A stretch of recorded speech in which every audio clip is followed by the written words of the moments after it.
Pues como siempre, felices de estar otra vez con ustedes, porque es un verdadero privilegio poder ejercer la libertad de expresión, que no es una libertad ni fácil, ni sencilla, ni de obtener, ni de conservar. Desde luego en España la libertad de expresión es un verdadero privilegio, es un lujo que ejercemos en esta casa, como saben ustedes, desde hace algunos años, y lo hacemos por vocación, porque queremos hacerlo y porque queremos poder hablar en libertad y que cada vez más personas puedan hablar y pensar en libertad. Ya saben ustedes que al final el lenguaje limita el campo de pensamiento y nosotros intentamos que ese campo de pensamiento, que habitualmente es bastante restricto en nuestro país, pues crezca. Y eso se hace ejerciendo esa libertad de expresión. Hoy tenemos con nosotros a 4 personas, al margen de las conexiones que podamos hacer por videoconferencia, que ejercen habitualmente su libertad de expresión y lo hacen con pasión, pero lo hacen sobre todo con razonamiento. Don Luis del Pino, bienvenido. ¿Qué tal está usted, don Julio? Aparentemente bien. Aparentemente bien, pero imagino que indignado, como casi todo el mundo. Un poco, pero siempre esperanzado. Eso sí, ninguna batalla se pierde hasta que el árbitro no pita el final. O eso era en el fútbol, no lo sé. Bueno. Don Jesús Trillo, bienvenido. Muy bien, bienvenido, pues muchas gracias. Es un gran placer estar con 4 amigos como vosotros, a los que os conozco a todos hace muchos años y a los que profeso, aparte de amistad, una gran admiración por vuestro valor intelectual. A Fernando como historiador, a José María Francás como periodista y muchas cosas. A ti no te quiero ni contar y a Luis del Pino exactamente igual, como gran periodista, aparte de ingeniero, porque tú eres ingeniero, ¿o no? Lo intentaba, al menos. Pues es mutuo, y que esto nos lo diga un abogado del Estado, esto resulta especialmente... Hombre, a Luis, si lo dice un abogado del Estado, seguro que tiene trampa. Con Luis, no. Con Luis tenemos viejas historias. ¿Te acuerdas cuando no? Hombre, yo todavía recuerdo una comida en el despacho, ¿te acuerdas? Donde cocinó él, y un excelente cocinero. Como si no hubiera comido yo en su despacho más de 1, 2 o 3 veces. Sí, pero vamos, sorprendente. Voy a revitalizar esas comidas haciendo incluso igual una grabación por YouTube, algo parecido. Un día os invito y hacemos ahí un debate. Muy bien, buenos días. Bienvenido, don Fernando Paz. Pues un placer estar también. Como decíamos ayer. Como decíamos ayer, sí, señor. Gracias por estar aquí. Gracias a ti. Yo creo que nuestros espectadores están muy, muy contentos de que Fernando Paz esté aquí con nosotros hoy. José María. Sí, pero yo tengo que dar un aviso. Yo vengo bajo el síndrome de oveja liberada. Me explicaré. Como creo que vas a hablar de pastores, que quede claro que yo soy oveja liberada. Porque desde pequeñito no hago mucho caso a aquella famosa frase filosófica de homo homini lupus, pero sí entiendo que hay mucho homini cabronis. Y entonces, pues mi obediencia siempre pasa por una cosa que se llama reflexión, que es mi conciencia, y uso a los pastores para analizar lo que dicen, y si están de acuerdo con mi conciencia, tiro, y si no están de acuerdo con mi conciencia, me callo, pero no sigo a pies juntillas. Lo digo porque según qué tema toquemos, que quede claro que voy con el síndrome de oveja liberada. Creo que sabéis, vamos a hablar de temas relacionados con la Iglesia Católica. Pues eso. Y con materias que son delicadas y que por tanto trataremos de intervenir en estos asuntos con la mayor sensibilidad posible y con mayor respeto, por supuesto, por la opinión de nuestros espectadores y la de cada uno de nosotros, ¿no? Como el primer tema que vamos a abordar es el tema del Valle de los Caídos, que no puede estar en este momento más en la cabeza de las informaciones que estamos recibiendo, creo que vale la pena que veamos un momentito este vídeo y a continuación conectamos con Luis Felipe Utrera Molina, que probablemente es una de las personas que mejor y más conoce el asunto del Valle de los Caídos. La Iglesia ha claudicado ante el gobierno en relación al Valle de los Caídos.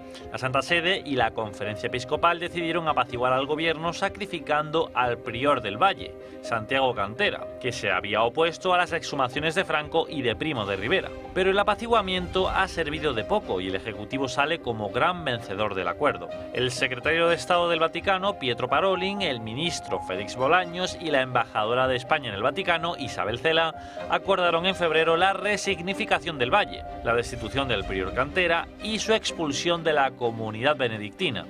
La contrapartida es la permanencia de los benedictinos en lo que el gobierno llama como cuelgamuros. Solo la zona del altar no será resignificada, es decir, casi la totalidad del valle será modificada y pasará a convertirse en el mayor exponente de la propaganda del revisionismo histórico. De tal forma, el templo y el culto estarán rodeados por una especie de museo que consagra la visión de las leyes de memoria histórica y memoria democrática, la visión del bando republicano que asesinó a cerca de 7.000 religiosos y a muchos más seglares antes y durante la Guerra Civil. El valle pasa así de la reconciliación entre las dos Españas a la criminalización de una y al ensalzamiento de otra. El acuerdo final fue rubricado el 3 de marzo con el arzobispo de Madrid, José Cobo, que ha sido el principal interlocutor con el gobierno durante todo este tiempo. Está por ver en qué se traducirá esa resignificación del valle.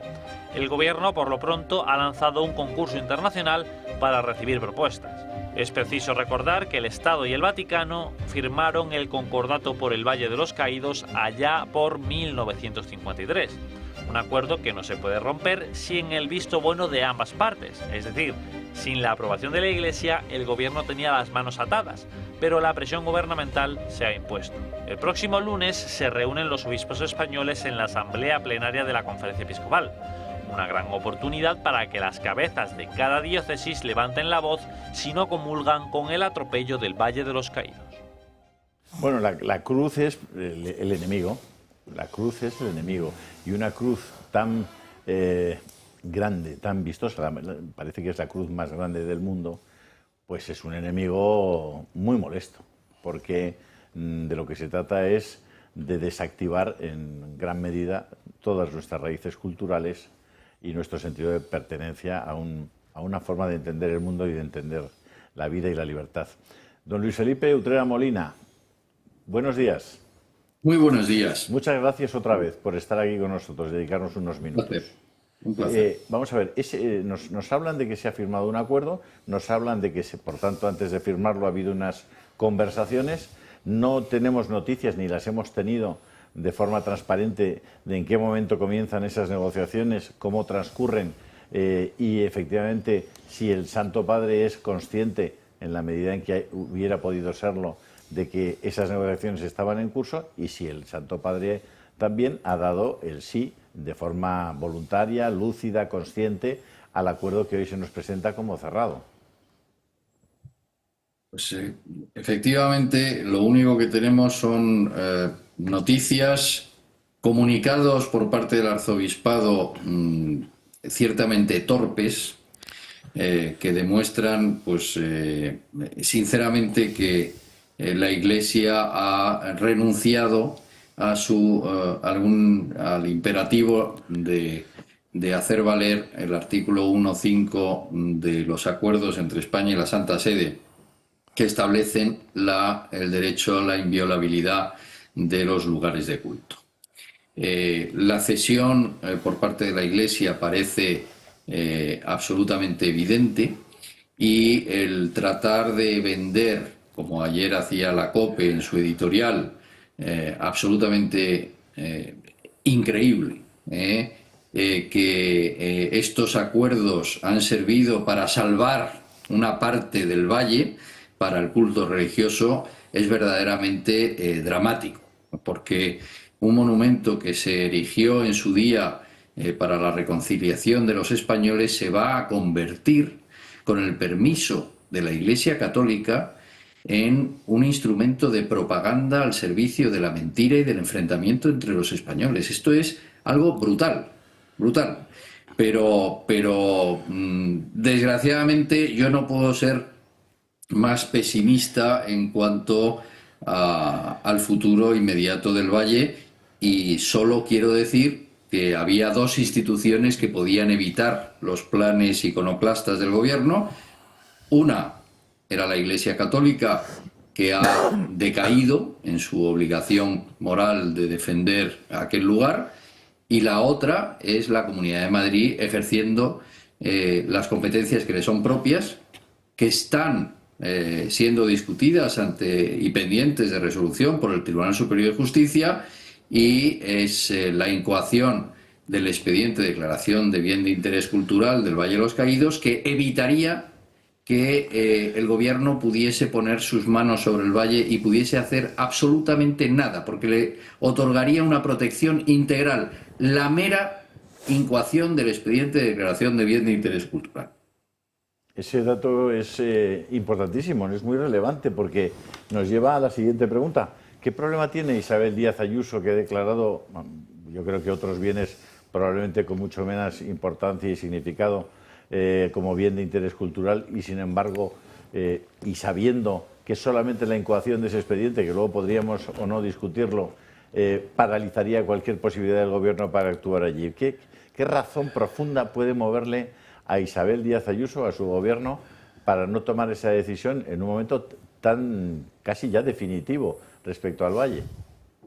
Bueno, la última ratio no la podemos conocer porque nunca la ha explicitado. Lo que sí que conocemos han sido las razones jurídicas que han expuesto tanto en el procedimiento administrativo como en el procedimiento contencioso, y que han ido cambiando poco a poco. Al principio decía que no tenía competencias porque era un lugar propiedad del Patrimonio Nacional. Hasta después, la lealtad institucional.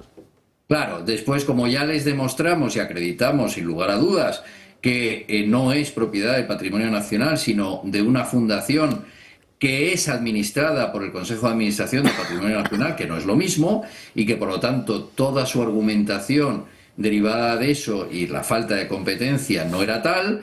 Al final llegaron en el último escrito a decir que, y además leo, porque me gusta ser preciso en esto, dice: constando por tanto esta propensión indubitada del legislador estatal, hablando de la Ley de Memoria Democrática, el ejercicio de las eventuales competencias, es decir, no las niega ya, por parte de la Comunidad de Madrid con afección en dichos bienes, aprovechando este contexto de interinidad, constituiría una merma del principio de lealtad institucional consagrado en el artículo 140 de la Ley del Régimen Jurídico del Sector Público. Es decir, ¿qué es lo que está diciendo la Comunidad de Madrid?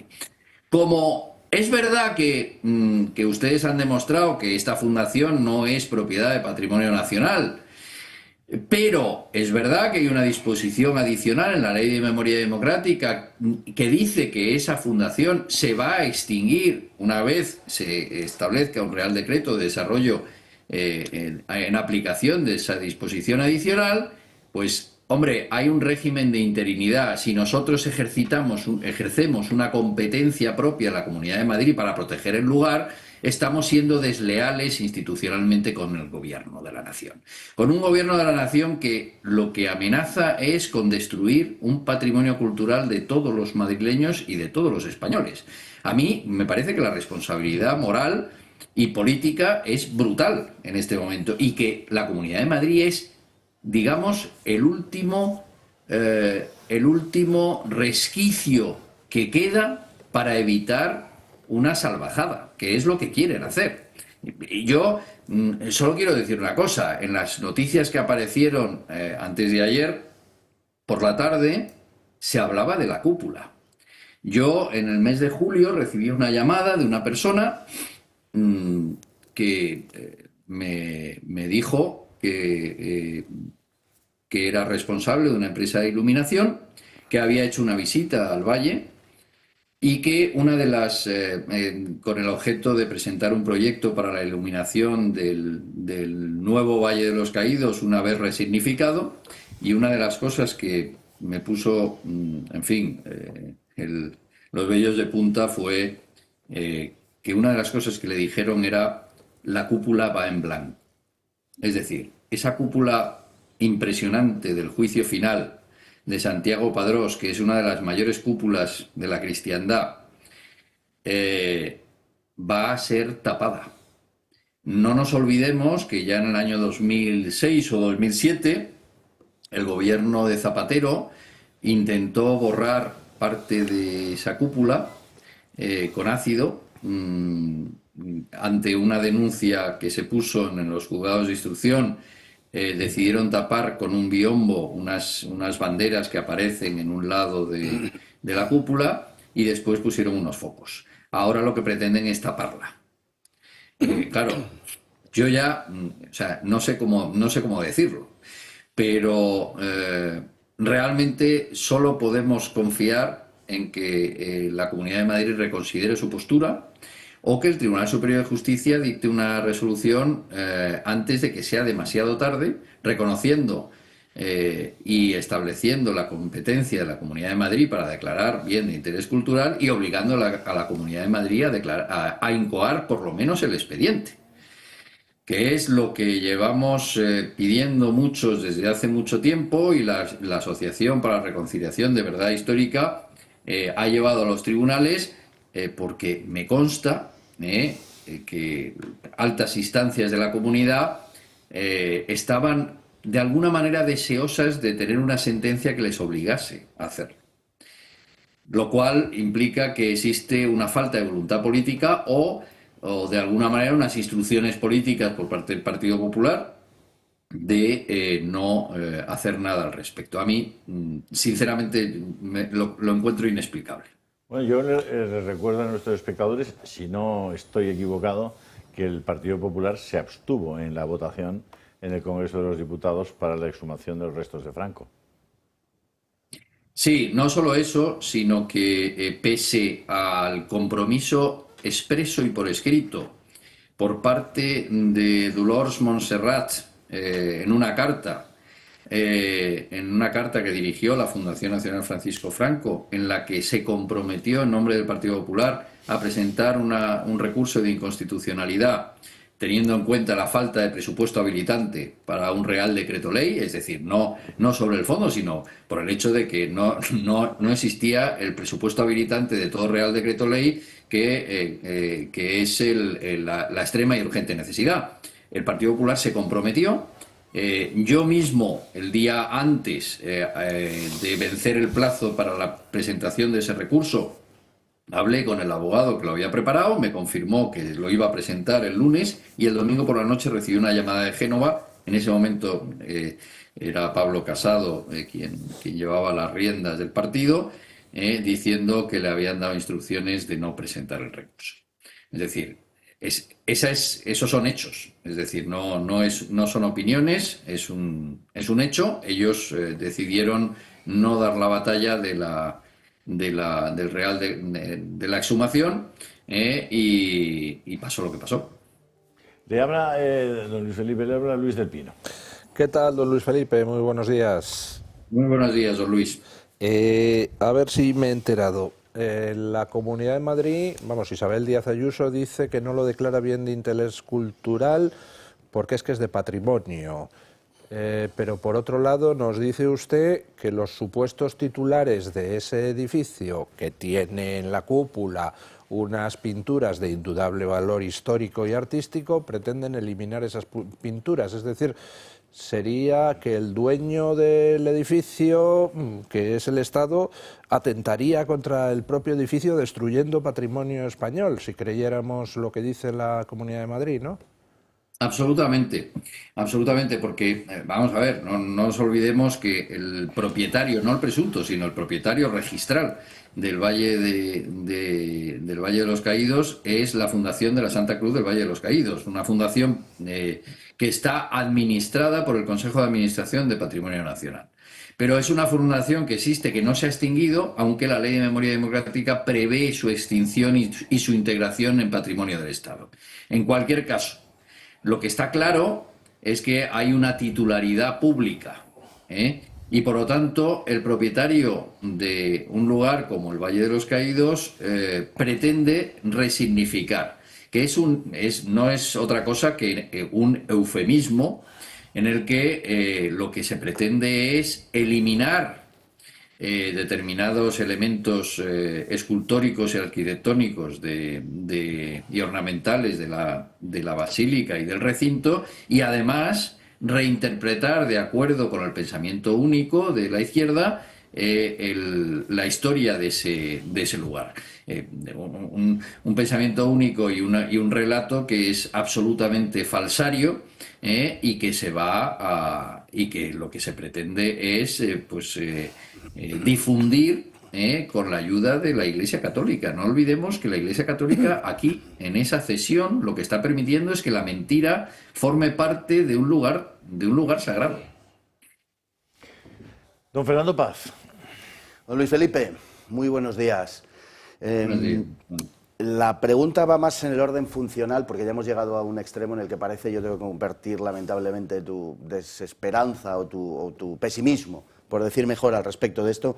La pregunta iría en el sentido de que ciertamente la dependencia de la Comunidad de Madrid a la hora de no dedicar o no declarar bien de interés cultural al Valle de los Caídos es lo que le va a dar el golpe de gracia. Es decir, al final se va a cumplir aquello de que los malos ganan cuando los buenos no hacen nada, en el supuesto y en el sobreentendido que no es tal en este caso de que la Comunidad de Madrid sean los buenos.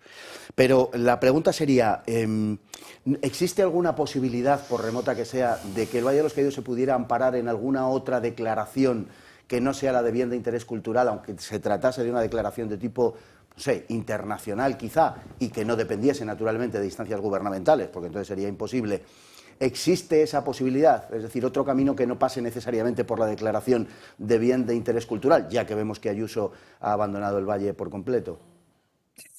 La única razón por la cual se podría invocar una protección o tratar de neutralizar una actuación de resignificación del Valle de los Caídos es la protección integral que tiene todo el conjunto monumental del Escorial. Es decir, y eso es una protección integral a nivel autonómico que de alguna manera podría servir de base a la Comunidad de Madrid, sin necesidad incluso de declararlo bien de interés cultural, de esa protección, alegarla para evitar que se pueda realizar una actuación que fuera irreversible, ¿no? O sea, porque claro, ese es el problema, es que no sabemos hasta qué punto quieren llegar. Es decir, yo no sé si el que la cúpula vaya en blanco quiere decir que se van a poner a pintarla o que van a poner una carpa para que no se vea. Preferiría pensar lo segundo, pero sinceramente en fin, o sea, ya uno piensa mal porque realmente este gobierno ha demostrado que va más allá de lo que, vamos, ha demostrado que ha hecho cosas mucho peores, como indultar a los golpistas, como, en fin, o sea, quiero decir, cosas mucho peores que creíamos todos que en un imaginario normal de un Estado de Derecho no sería posible, y hemos visto que Sánchez hace nuevas todas las cosas, y en eso verdaderamente él se cree una especie de Dios. Es decir, él ha decidido que va a hacer todo aquello que todo el mundo creía que no se podía hacer, porque tiene un desprecio absoluto por el Estado de Derecho. Y el problema es que no hay freno. Y el único freno puede venir o bien del Tribunal Superior de Justicia o bien de la Comunidad de Madrid. Veremos. Josep María Francas. Sí, de verdad, don Luis Felipe. Yo la sensación que tengo, y no es de hoy, sino desde hace un cierto tiempo, es de que todo el tema es de voluntad política. Voluntad política que sí tiene el gobierno central para cargarse el Valle de los Caídos, por lo que sea. Supongo que es un problema, en algunos casos casi roza lo personal, y la falta de voluntad política de mantenerlo por parte de la Comunidad de Madrid, lo cual en su momento incluso medio leía a entender, porque el PP es conocido que suele tener un complejo en torno a todo lo que recuerde una etapa anterior. Entonces, con Franco enterrado ahí, yo entendía que tuvieran cierto no sé qué, decir es que nos dirán y tal, y no sé qué. Pero claro, Franco no está ahí. José Antonio, que podría ser, tampoco está ahí. Entonces, exactamente yo no sé el complejo a qué se debe, pero no tengo ninguna duda que se debe el complejo. Lo que sí me gustaría es saber si como vosotros como tal, que sois los que os habéis tomado en serio esto, habéis llegado a la gestión directa con la persona que en este caso podía tomar la decisión, que son 2 o 3. O sea, evidentemente es Isabel Díaz Ayuso y probablemente alguien que esté suficientemente cerca. Me refiero igual a un tal Feijóo, que me suena que mandaba en el PP o manda en el PP, que está lo suficiente cerca como para poder hablar de ella, de este tema. Pero no sé si se ha llegado a esa instancia o ni siquiera ellos dejan que se llegue a esa instancia. Sí, ha habido contactos personales. Yo, de hecho, Personalmente, yo envié una carta a la presidenta de la Comunidad de Madrid, que muy amablemente en otros casos me había contestado de forma muy correcta y muy cordial. Y en este caso, pese a que mi petición era desesperada y que tenía un contenido jurídico, es decir, yo creo que la Comunidad de Madrid es la única que, ejerciendo sus competencias, aunque aceptemos que exista una posible controversia en cuanto a la competencia que le corresponde, y a que esa competencia puede ser discutida por el Estado, creo que merece la pena intentarlo para evitar que un gobierno talibán pueda realizar una actuación que no tenga ya remedio y que sea irreversible. Desgraciadamente, en este caso, no obtuve ninguna contestación. Y me temo que es que prefería no contestar. Es decir, yo creo... tengo la impresión personal, pero esto ya no es una información, sino quizás una conjetura. Yo tengo la impresión de que el Partido Popular, la Dirección Nacional del Partido Popular, le dio instrucciones a Isabel Díaz Ayuso de no meterse en ese jardín y de abstenerse de realizar ninguna actuación en ese sentido. Con lo cual, me temo que no hay ningún tipo de voluntad política y que ese ha sido el problema. Es decir, yo creo que la Comunidad de Madrid, en este caso... me consta por terceras personas que la presidenta estaba de alguna manera esperando tener una cobertura legal por una sentencia, es decir, que el Tribunal Superior de Justicia le obligase y reconociese la competencia para entonces poder actuar. Pero claro, el problema es que la justicia tiene sus tiempos y no son precisamente ágiles, con lo cual... Si el Tribunal Superior de Justicia no se pronuncia antes de que sea demasiado tarde, y a mí lo que me ha llegado es que el Gobierno quiere organizar los fastos de noviembre de este año con todo ya resuelto, me temo que lo que se vaya a hacer en el Valle nadie lo va a poder evitar. Es decir, a mí solo pensar que se va a gastar 30 millones de euros, como se decía esta mañana Europa Press, creo, o la agencia EFE, en resignificar, imaginaos lo que eso puede significar.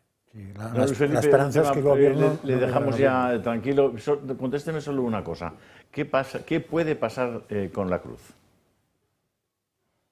Yo creo que el tema de la cruz es algo que se nos está intentando vender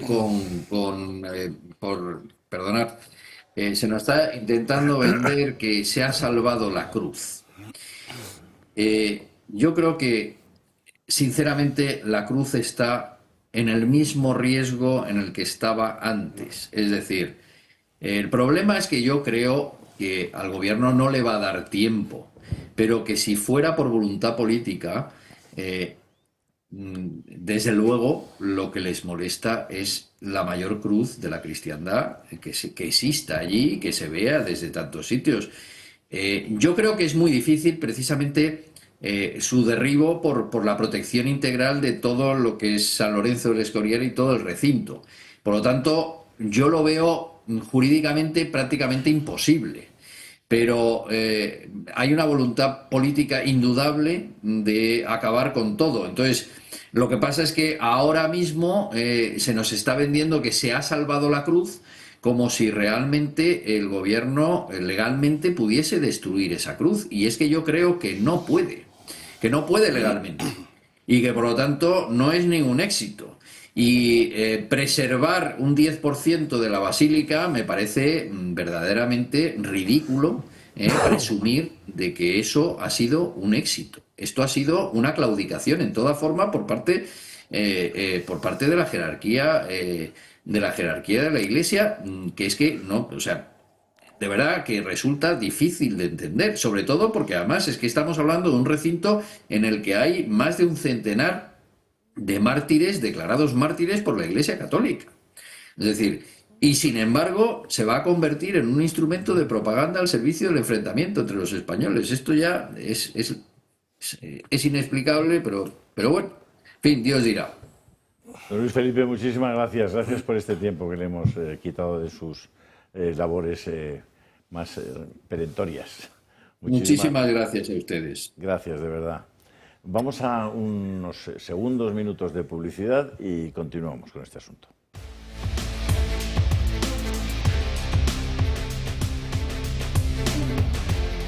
Bueno, tranquilos porque el Barça va a seguir jugando en un estadio que se llama Luis Companys. Lluís Companys. Companys. Luis Companys. Esperemos que por poco tiempo. No sé si ustedes conocen la historia de Lluís Companys, pero Fernando Paz se la puede explicar con mucha precisión, pero se trata de un asesino, un verdadero asesino. Bueno, pues el Barça va a seguir jugando en un campo de fútbol cuyo nombre es el de un asesino. Esto es lo que hay ahora mismo en Barcelona. Aquí, pues aquí a 300 metros de donde estamos en este momento, tenemos la escultura del Largo Caballero. Pero eso son solo anécdotas. Podríamos estar toda la mañana dando muestras de cómo este país ha sido arrinconado, una parte de este país. Probablemente la parte sana y la parte seria y la parte trabajadora de este país está siendo arrinconada por la cobardía de algunos dirigentes de lo que llaman la derecha, que ha propiciado que esa, de la que hablamos siempre, esa ventana de Overton, se haya ido desplazando hasta lugares que son... En fin, menos mal que Donald Trump se ha dado cuenta que eso de la ventana de Overton hay que arreglarlo a toda velocidad, o si no, no se arregla, y le ha pegado un puñetazo a la ventana y está haciendo cosas para devolver la cordura, el sentido común, la racionalidad a la vida política. Jesús Trillo, ¿querías hacer algún quería explicar varias cosas sobre lo que se ha dicho por parte de Luis Felipe, que la verdad es que él ha defendido siempre la posición del Valle de los Caídos con mucha capacidad y muy bien. Pero yo quería decir varias cosas. En primer lugar, la actitud política de Isabel Díaz Ayuso. Bueno, la actitud política de Isabel Díaz Ayuso se encontró con Pablo Casado. No ha tenido nada que ver con el tema por ahora Feijóo. Y la actitud de ella es llevar el tema a la declaración. Lo que pasa es que el Estado se opuso y está en pleito. En ese pleito tiene todas las de perder. ¿Por qué? Porque al fin y al cabo, tener en cuenta que hay una ley que prevé la desaparición de la Fundación del Valle de los Caídos. Si se produce la desaparición de la Fundación del Valle de los Caídos, se produce lo que en derecho administrativo se llama desafectación del bien. Y por tanto, el bien pasa de ser afectado a la Fundación, afectado al propietario, que es el patrimonio del Estado. El patrimonio, no el patrimonio de Hacienda, sino el patrimonio del Estado. Y por tanto, pues podrán hacer lo que les dé la gana. Dicho de eso, salvo que, como él ha mencionado, si me permites, Jesús, la sola presentación de esa declaración de bien de interés cultural, solo la presentación ya paralizaría cualquier acción del Estado. Bueno, pero ese dato habrá que tenerlo presente. Pero sería discutible, porque ahí hay... En definitiva, yo creo que no es la vía. Es decir, yo lo que quiero contar es que habéis dicho que se ha producido el cese de cantera y tal igual. Vamos a ver. El cese de cantera se ha producido, en mi opinión, y hay que retrotraerse a los hechos. El Papa se pone enfermo, el Papa se desaparece. Quien manda es Parolín. Parolín se entiende con Bolaños. Bolaños sabemos que es el gran jefe de la masonería española, etcétera, etcétera. Aparte de ministro de las mil cosas que es, ¿no? Y por tanto, a Kemlin, que es al fin y al cabo el abate solemne, es el que le da la orden de, oye, mire, se acabó cantera. Que por otro lado ya tenía 3 trienios y estaba a punto de cesar. Es verdad. No tenía 3 trienios, llevaba 10 años y medio. Y por tanto han utilizado un argumento de forma extemporánea. Vale, de acuerdo, pero en cualquier caso, lo digo por lo de Cobo. Cobo efectivamente es quien señala la Iglesia para entenderse en este tema del Valle de los Caídos con el inefable Bolaños, ¿no? Que es con quien tiene que entenderse. Y se han ido filtrando las relaciones que han ido teniendo y particularmente se ha ido filtrando, aparte de toda la manipulación respecto del caso de Cantera, que yo sinceramente creo que Cobo no es el culpable, la prueba está en que Cobo aparece inmediatamente cuando se nombra a Maroto, etc. Pero en fin, al margen de eso, se ha ido filtrando lo que han llegado a acuerdos. Y hay verdad, y se ha filtrado un acuerdo que en ese caso se ha dicho Cobo y ha dicho con buena intención, oiga, esto sí lo confirmo. ¿Qué es lo que se ha acordado por ahora con el Estado español? Se ha acordado la no desacralización del Valle de los Caídos, la permanencia de la orden benedictina en la llevanza de las cosas sagradas del Valle de los Caídos y la no afectación, no tocar para nada, no solamente a los elementos religiosos situados dentro de la basílica, sino también a efectos fuera de la basílica, y concretamente la cruz y la piedad. Por lo tanto, esto es lo que hay pactado. Vamos a ver, ese pacto es lo único una que pregunta, puede... ¿las pinturas de la cúpula no se consideran elementos religiosos? Yo entiendo que sí, pero nadie ha dicho nada de la pintura en la cúpula, salvo... Entonces bueno, sí hay elementos religiosos salvo que un van a pintor ser... que se le ha filtrado, vete a saber. Vete a saber. Yo prefiero verlo. Antes de juzgarlo, prefiero verlo. Porque lo que está pactado es eso, todos los elementos religiosos, y evidentemente la cúpula es un elemento religioso. Pero tenemos el documento. El documento se ha filtrado. No, Pues vamos a ver. A mí lo que me parece. El gobierno empieza a filtrar cosas y en ese sentido, respecto de esto que te estoy diciendo, ratifican que sí, que es lo que hay, pero tampoco está firmado el documento. Ten en cuenta una cosa, y aquí voy al tema de la firma del documento, que es muy importante. Porque todo esto se está planteando desde la perspectiva de una jurisdicción española que yo creo que no es la correcta. Con eso no quiero corregir a mi colega Utrera. En absoluto, él lo ha hecho muy bien pero él sabe perfectamente que aquí estamos hablando de la violación de un tratado internacional. El tema es más grave. El tratado internacional, que como bien sabe Fernando de Paz, se firmó en el año 58, en primer lugar, a efectos del Valle de los Caídos, y después en el año 79, que es el acuerdo que se llama concordato con la Santa Sede. Y en ese concordato figura todo esto. Y figura el Valle de los Caídos, la cesión a la Iglesia. En el año 58, concretamente, es cuando se le cede a los benedictinos, en fin, todo esto. Si eso se vuelve a ratificar, porque tiene que ser mediante acuerdo internacional, porque si no se respeta la firma de la Iglesia, si no se respeta de nuevo la forma de dar carácter de tratado al acuerdo que firmen, entonces estaría vulnerando la Constitución. Me decís, si se vulnera la Constitución en este país no pasa nada porque ahí está condepundido para solucionarlo, vale, de acuerdo. En eso estamos todos, evidentemente estamos todos de acuerdo. Pero lo que hay es lo que os acabo de decir. Por tanto, dejemos que se firme o no se firme ese acuerdo.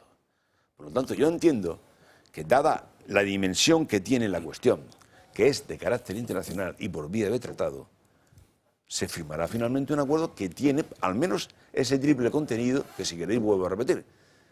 Sacralización de la gestión de los benedictinos y no tocar a todos los elementos sagrados que hay fuera, no solamente dentro, sino también fuera de la basílica.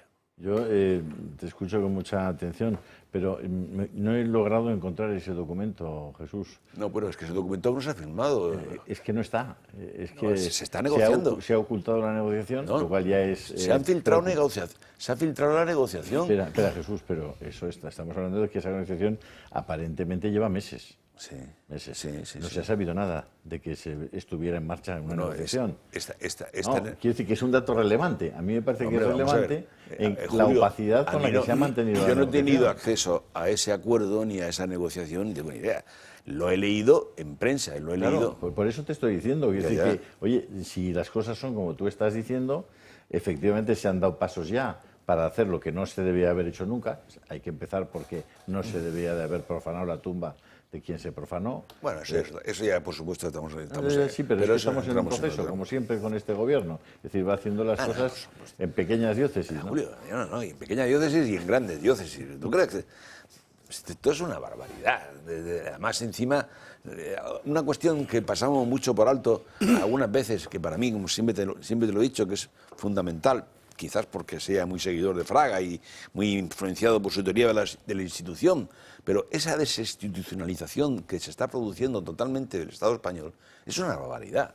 Por ejemplo, no sé si vamos a hablar de ese tema, pero en fin, la carga del tema de la audiencia, menos mal que existen los jueces de la Audiencia Provincial de Sevilla, cuando el tipo se le ocurre hacer la sentencia que hicieron de los ERE, etcétera, etcétera. Es decir, teniendo un tribunal constitucional que ya ha perdido todo prestigio, no tenemos ninguna defensa de ningún tipo, etcétera, ¿no? Fernando.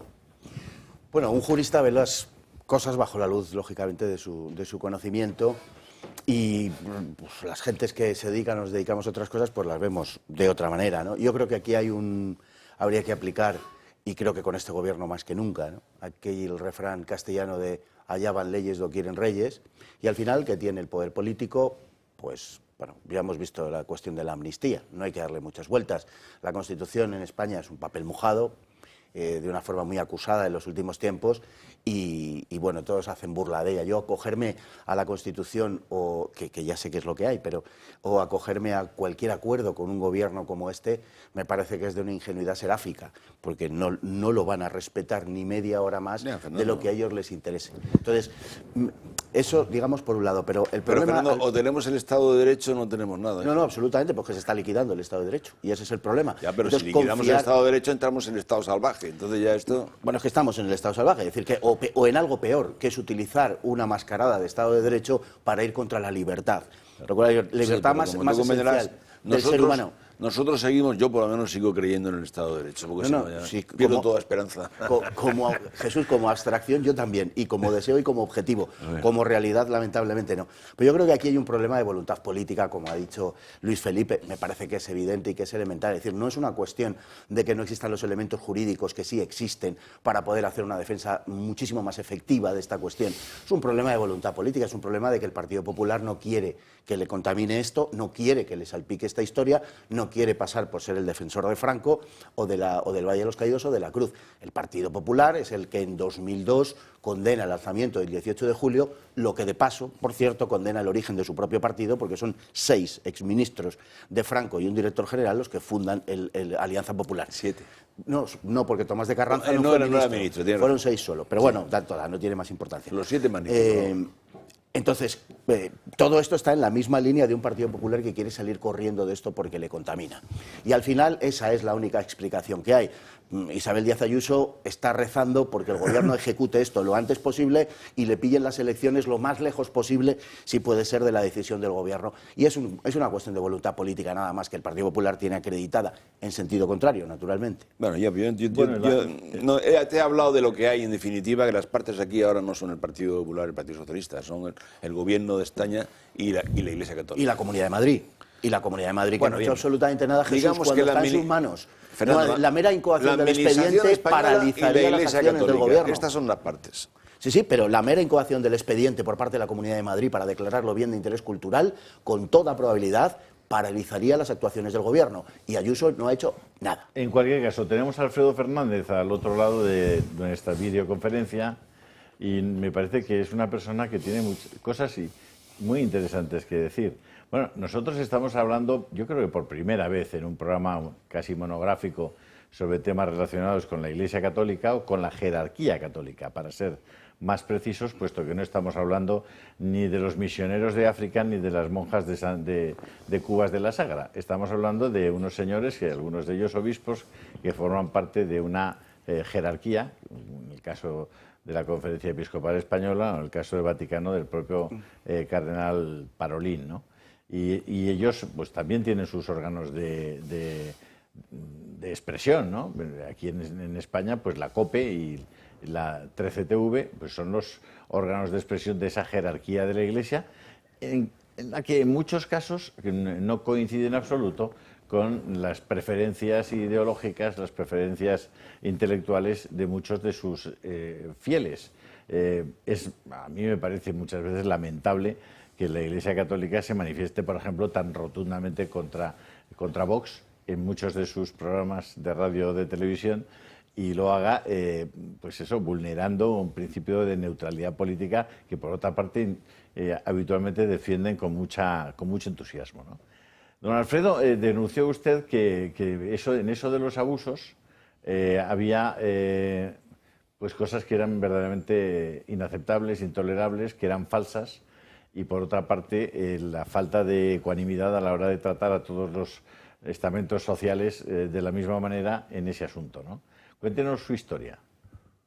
Bueno, así es, esto ya va para año y medio, incluso 2 años, cuando un grupo de personas decidimos escribir una historia inventada en el fragor de una discusión. Pues dijimos, oye, pues mira, no me creo que esto, que todo lo que está sacando el país sea cierto. Y entonces nos propusimos hacer una historia, inventarnos una historia absolutamente falsa sobre un supuesto caso de abusos sexuales que había ocurrido en un colegio de Aluche, con todo tipo de datos verosímiles.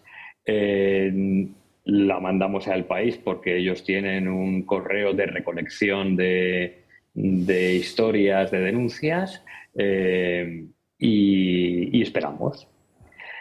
Sí que les habíamos dicho que no teníamos interés. Le había dicho yo, que era el que hablaba con ellos, que no quería salir, que no quería que hablara nadie conmigo, que yo daba por escrito mi testimonio y ya estaba, ¿no? Bueno, y accedieron a esto. ¿Y cuál sería nuestra sorpresa cuando vimos que efectivamente nuestro caso salía publicado? Salía publicado. Era un caso un poco sórdido en que básicamente pues un chaval jovencillo se dejaba abusar a cambio de bollicaos, del famoso bollo de antaño que aún sigue. Pues la persona abusadora pues le daba bollicaos, ¿no? Y entonces lo bautizamos así como el caso bollicao. Una vez que salió el tema en el país, pues buscamos quién podría, qué medio de comunicación podría hacernos eco de esto, ¿no? Para que todo el mundo supiera que el país no estaba contrastando las informaciones que salían sobre los abusos sexuales. Nos costó mucho encontrar a alguien, porque la primera cerrazón nos la encontramos en la propia Iglesia Católica, con unos miembros de arriba bastante acomplejadillos, bastante temerosos, y nos costó.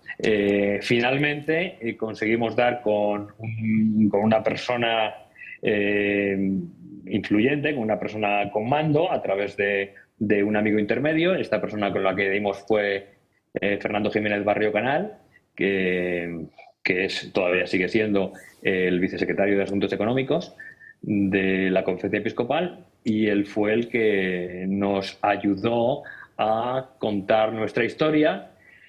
En principio él nos había dicho que la COPE, pero luego pensó mejor, él estableció una estrategia y dijo, bueno, pues mira, vamos a pedirle a la COPE que llame al ABC y a ver si le interesa, y que el ABC sea el que saque la historia, ¿no? Y una vez que el ABC saque la historia, pues la COPE entrará a replicar pues toda esa información, cosa que no ocurrió después, ¿no? Esa es más o menos la historia. Entonces sale publicada la historia del bollicao que les colamos, sale publicada en ABC, y hasta cuál sería mi sorpresa, que a la semana siguiente el país, con todas sus medios y la progresía de este país, pues fue a por mí. No fue a contrastar si realmente el caso que habíamos colado estaba colado, y qué había pasado, y qué cosas habían saltado para que el país no localizara las mentiras, sino que fueron directamente a por mí, ¿no? Y pues intentaron pues investigar en mi vida. Quizá hay miembro del Opus Dei, pues muy bien, o sea, tampoco es ningún delito. Funcionario municipal tampoco es ningún delito, y es lo único que sacaron de mi vida, ¿no? Y esa foto que me hacen precisamente pues en la iglesia de Caná. Estaba en aquel momento en un funeral, y entonces sacaron esa foto y la sacaron ahí. Y ya está, ¿no? Esa es un poquito la historia. No sé si queréis saber algo en concreto, algo más. Bueno, en este tema de los abusos, bueno, hay cosas que claman al cielo, por supuesto. Yo estaba en este momento viendo, por ejemplo, el número de menores tutelados en los centros de menores de las autonomías. Sí. Se han producido 1.100 denuncias por abusos sexuales desde el año 2019. 1.100. No conozco ninguna actividad por parte del defensor del menor, ni del defensor del pueblo, ni de los ni la defensores, sí. el síndic de greuges, ni ningún defensor de ninguna naturaleza sobre lo que se produce cada día en los centros de menores tutelados, es decir, lugares de especial protección para esos chicos o esas niñas. Por cierto, la mayor parte de esas denuncias son de índole homosexual. Estamos hablando lo mismo que en la Iglesia. Igual que en la Iglesia Católica, ¿no? Estamos hablando de la entrada de homosexuales que luego pues producen los problemas que producen, ¿no? La verdad es que sobre el asunto de los abusos, la injusticia con la que se ha tratado el caso de la Iglesia Católica y la arbitrariedad absoluta es repugnante. Nosotros no pretendíamos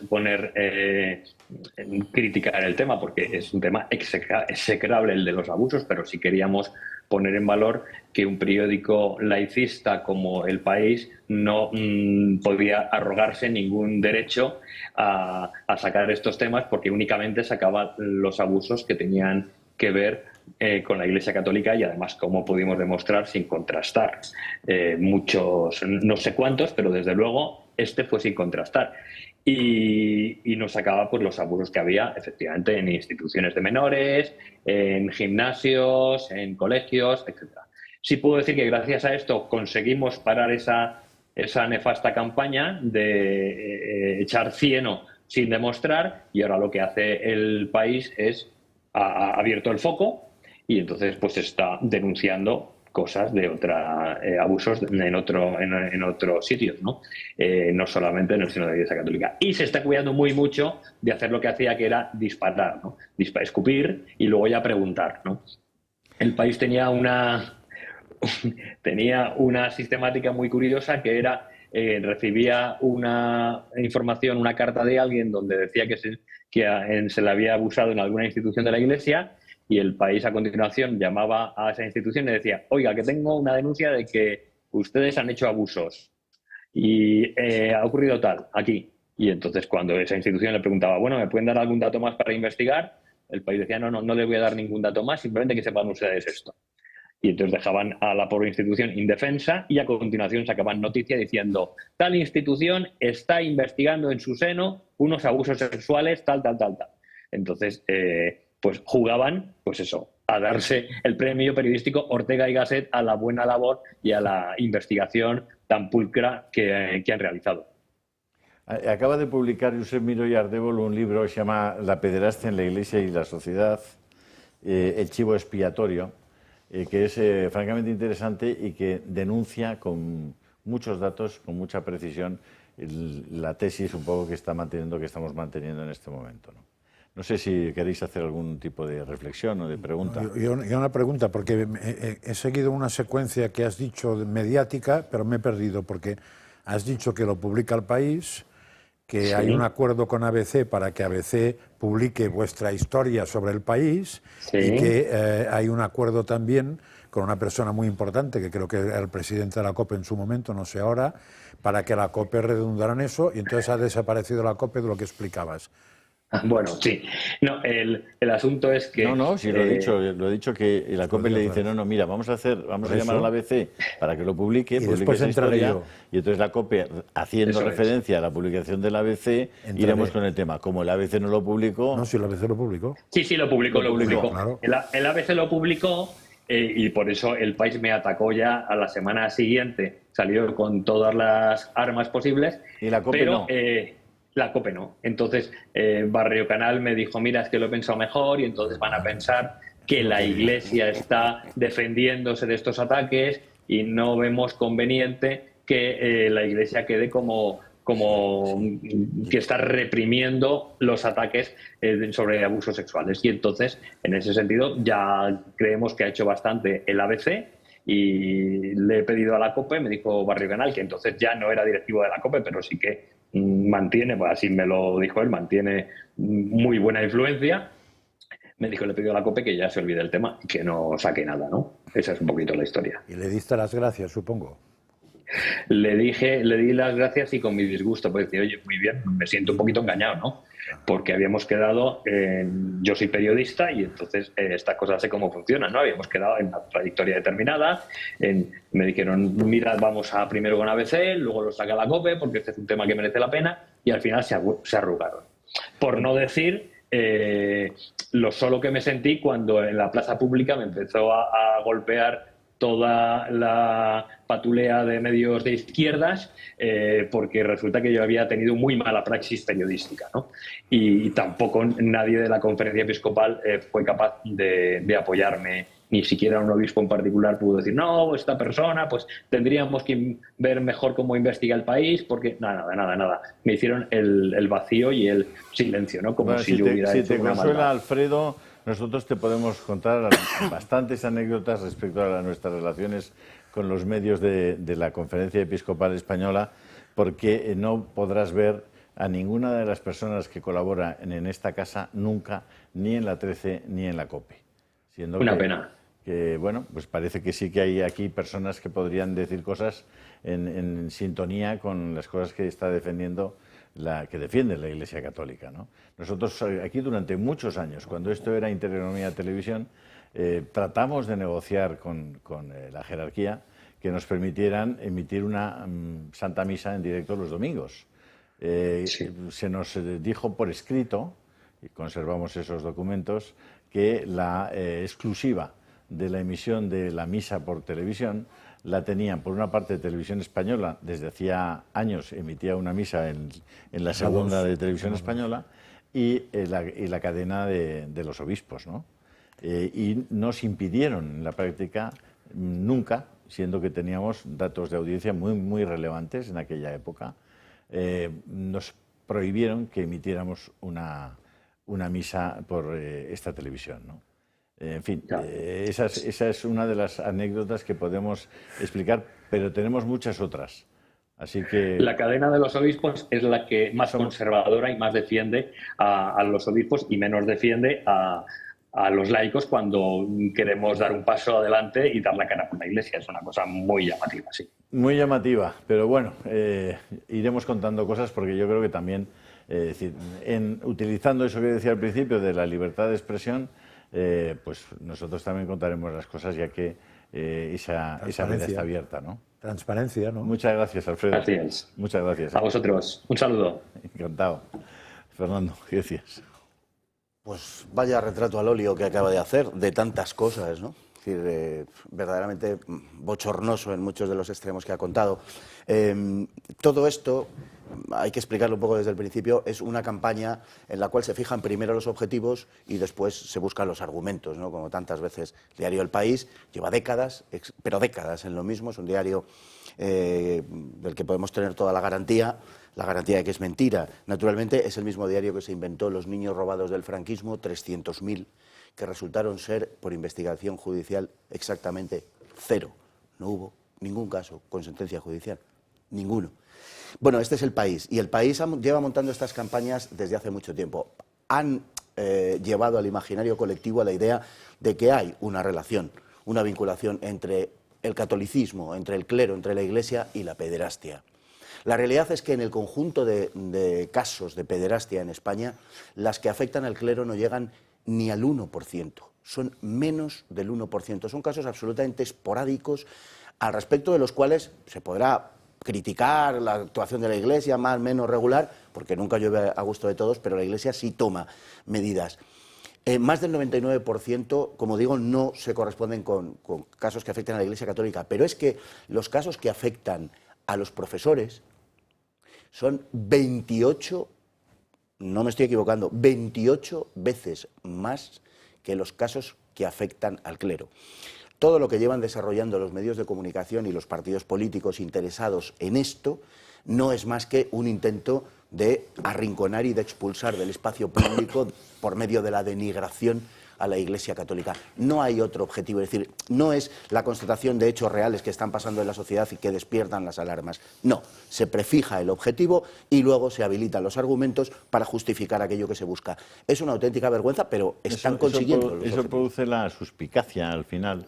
Muchos sacerdotes se quejan en privado y dicen, claro, por culpa de que no hay una voz fuerte que defienda la verdad de las cosas, pues en muchos sitios los sacerdotes sienten que son mirados con enorme recelo, ¿no? En cuanto hay un niño por medio, un tal, ¿no? Recientemente hemos tenido el caso de un párroco de ahí de una iglesia de Juan Bravo, al que se publica un vídeo en las redes. Él está con su novio en un local para gays. El párroco. Para gays, el párroco. Para que quede claro, sí. Sí, sí. Y se publica ese vídeo en la que se mofan de cómo se han conocido, de tal, de cómo... En fin, el vídeo es tan bochornoso y tan tal que, parece que ese párroco ya no está en esa parroquia, el tal Josete, Pero ese párroco había vivido durante muchos años en el apartamento que está arriba de la parroquia, y el apartamento de al lado estaba José Cobo, el actual cardenal, ¿no? Y eran compañeros de estos pisos durante muchos años. Claro, cosas como esas se han oscurecido. En vez de aclararlas, explicarlas y decirle este párroco ha sido apartado porque no es posible compatibilizar las dos cosas, pues no se ha hecho. No se ha hecho, ¿no? Y tenemos la noticia constante de la colocación de personas, de eclesiásticos con tendencias homosexuales en las posiciones claves de temas de economía, dentro, en este caso, de la Archidiócesis de Madrid. Entonces, claro, yo les pediría a los responsables, especialmente al cardenal Cobo, que sean muy delicados con eso, que sean muy precisos, pero no con los abusos de la Iglesia Católica, no, con los que tienen más cerquita y con los que aparecen en los papeles. Mira, yo creo que todo esto, tú decías, el país empezó con la campaña de tal igual, bueno, la verdad es que es internacional, viene de fuera, ¿no? Sí. El que primero empezó fue el Boston Globe, que luego hizo una película que se llama Spotlight, que todo el mundo recordará. Y yo recuerdo una anécdota curiosa, vi esa película hace ya 10 años o así, en un avión, volando precisamente a Boston.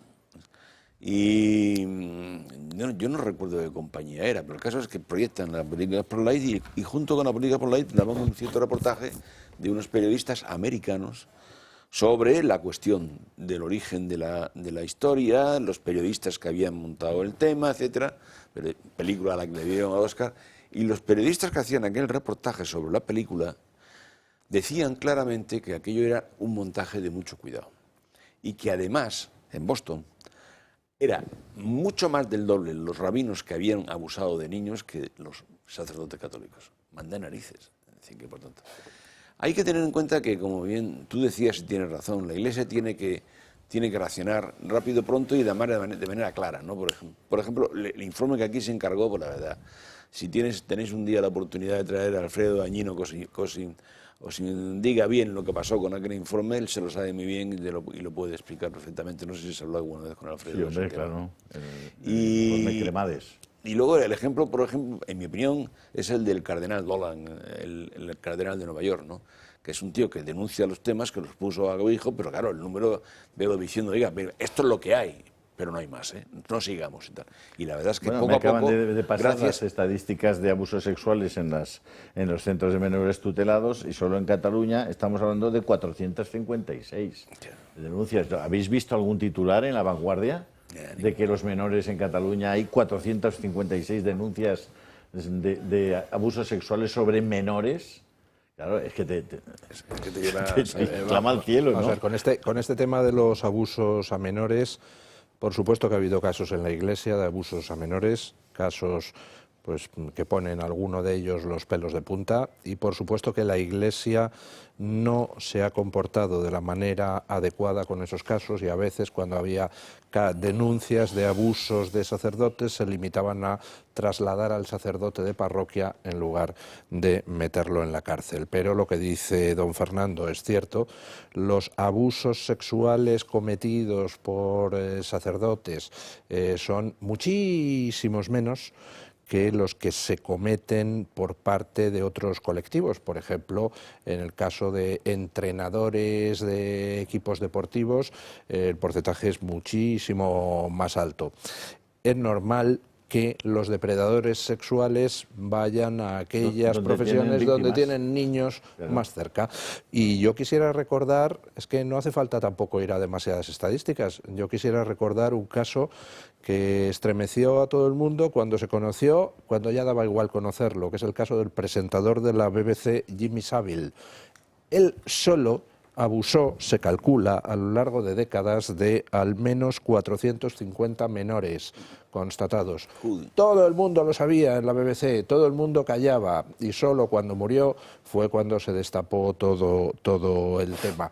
La mayoría de niños impedidos, por cierto, niños que estaban en hospitales, en muchos casos en situaciones verdaderamente extremas, desde silla de ruedas hasta entubados, ¿eh? Es decir, los abusos fueron atroces. Y todavía peor, si me permites, todavía peor, es que él tenía relaciones a muy alto nivel, porque era uno de los grandísimos presentadores de la televisión británica durante 50 años, casi 40 y tantos años, del programa más importante de la televisión británica, y tenía conexiones con altísimas esferas del país, de las que hoy se sabe que ejercieron una labor de ocultación de las actividades de Jimmy Savile. ¿No suena algo parecido a que el actual primer ministro inglés tuvo algo que ver cuando era fiscal con alguna cuestión de esas y tampoco ha pasado nada? Lo digo porque está de moda esto. Me gustaría hacer de todos modos una matización, ¿eh? Se está hablando de la Iglesia y creo que está mal enfocado eso. ¿Será algunos eclesiásticos o la jerarquía estamos hablando de la Iglesia. Bueno, y lo hemos dicho al principio de todo, he querido precisar justamente pues entonces, que no hablábamos de la Iglesia, sino de personas concretas de la jerarquía. Por eso, pues entonces insisto en el mismo tema, porque probablemente habría, hombre, supongo que ahora mismo los estados todavía están en situación parecida. Quiero decir, la Iglesia como tal condena eso. Es más, moralmente es absolutamente condenable, con una diferencia, que algunos estados se están planteando levantar el veto a la pederastia, cosa que la Iglesia no se lo plantea. O sea que como institución, que se quede claro aquí que la doctrina es muy clara, ¿eh? Otra cuestión distinta es cómo responda un humano. Ya está. La condena más tajante en el Evangelio es la de Jesús cuando habla del escandalizar a los pequeños. Más vale que se ataran una piedra al cuello y se tiraran al mar, ¿eh? O sea que esto es mientras que la izquierda tiene un largo historial de justificación de este tipo de actuaciones. En los años 70 incluso apareció una especie de manifiesto pederasta en Francia, avalado por Sartre, Simone de Beauvoir. Pregúntale a Irene Montero. Irene Montero hace muy poco ha dicho que los niños pueden tener relaciones sexuales siempre que sean consentidas y tal, porque tienen derecho a conocer su cuerpo. Es decir, la izquierda siempre ha impulsado esto, y la Iglesia Católica, por el contrario, lo ha condenado. Bueno, pues han llevado a la gente a creer exactamente lo contrario. Pues uno de los ejemplos paradigmáticos de la hipocresía y la falsedad con la que se han tratado estos temas nos lo propició el tema de Canadá, el tema de los famosos niños. Antes de enseñarles este vídeo y de hablar de este asunto, que es realmente significativo, vamos a unos momentos de publicidad.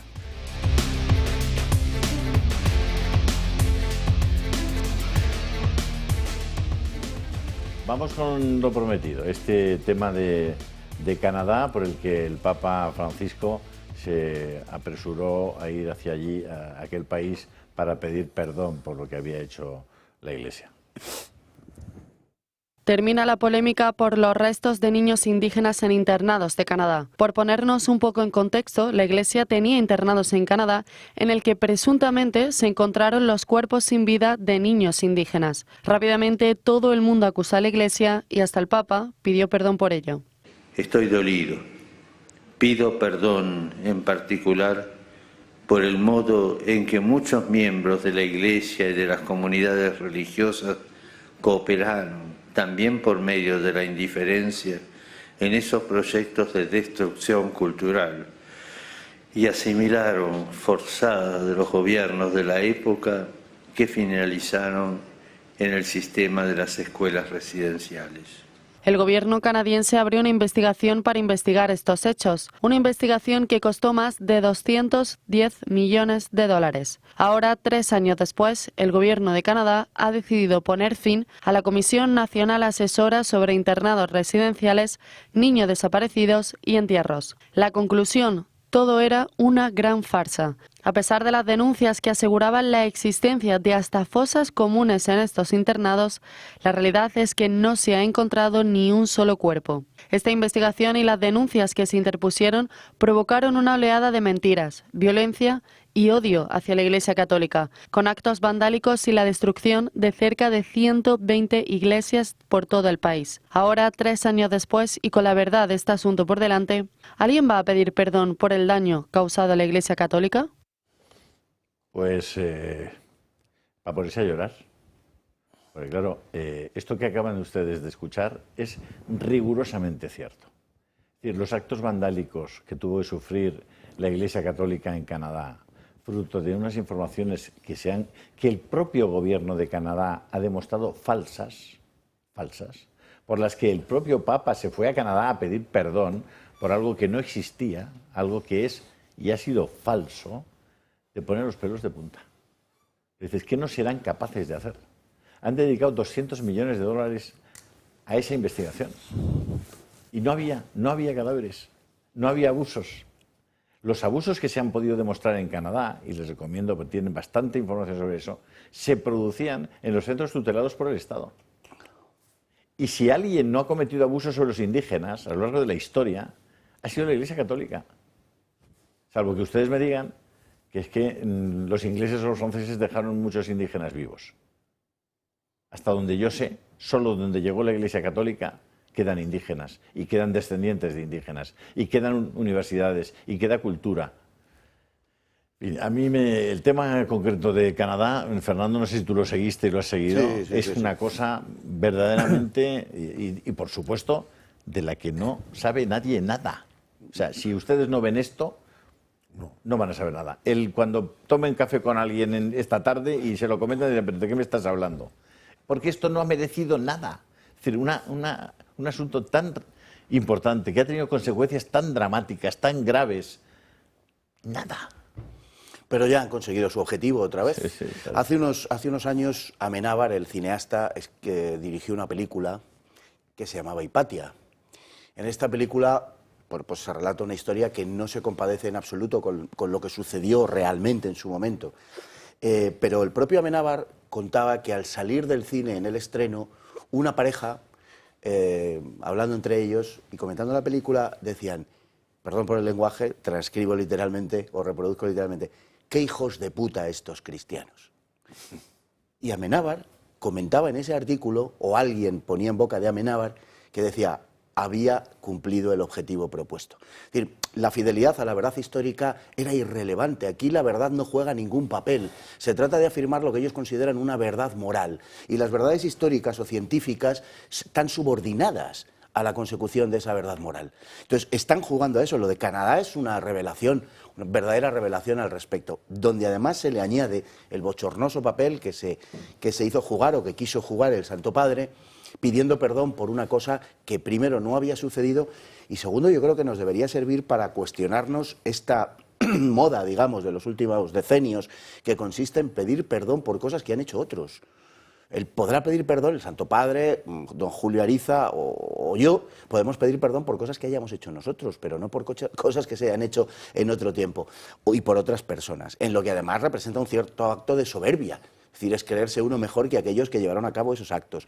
Como perfectamente has dicho, solamente donde llegó la Iglesia Católica, solamente, además en el caso de la América española fundamentalmente, es donde quedan indígenas, es donde ha habido mestizaje y es donde sigue preservándose la fe. Esa es la realidad. En el norte de América no quedan los indios ni para un remedio, para hacer 3 películas y alcoholizados en las reservas. Esa es la realidad histórica. El perdón que pidió el Santo Padre en Canadá fue directamente al corazón de la Iglesia Católica de Canadá y propició un enorme daño reputacional y un enorme daño físico, porque destruyeron muchísimas iglesias, fueron quemadas, fueron asaltadas, sacadas, ¿no?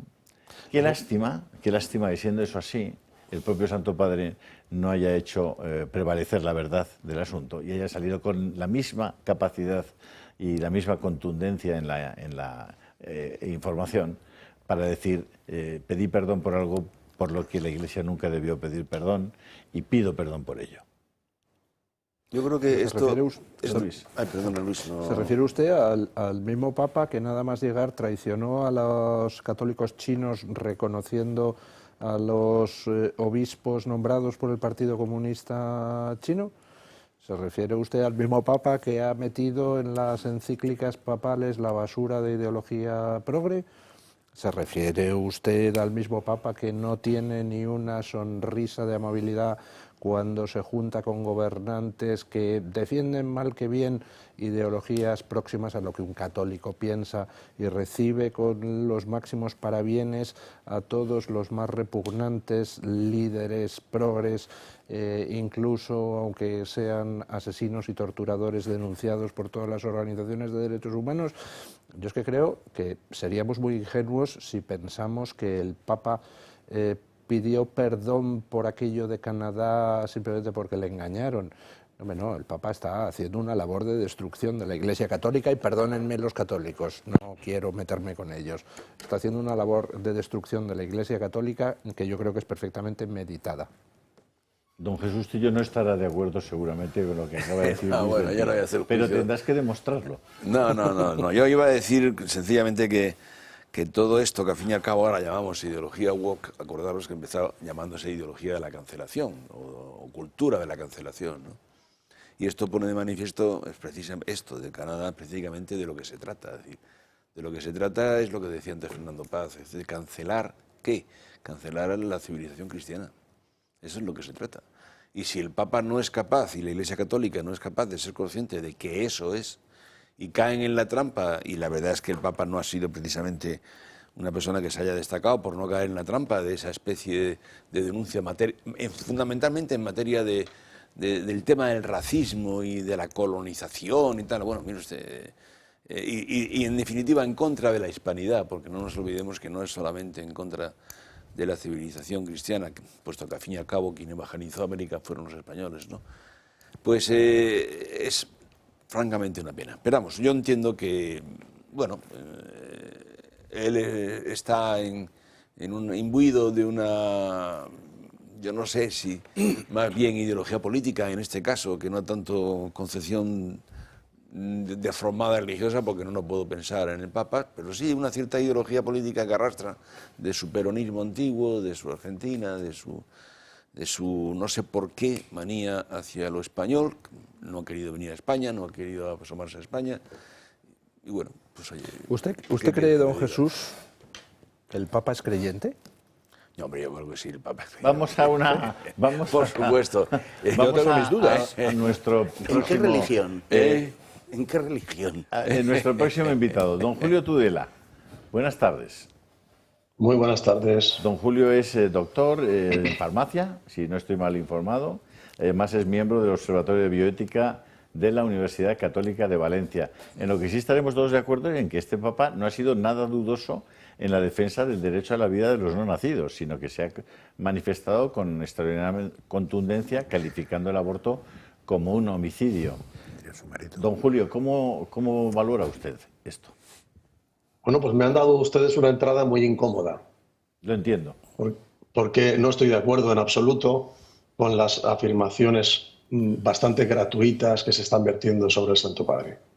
Pues tiene usted. Entonces, esta entrada ya me pone en una tesitura difícil. Pero en fin, quiero subrayar, yo no vengo a hablar de eso.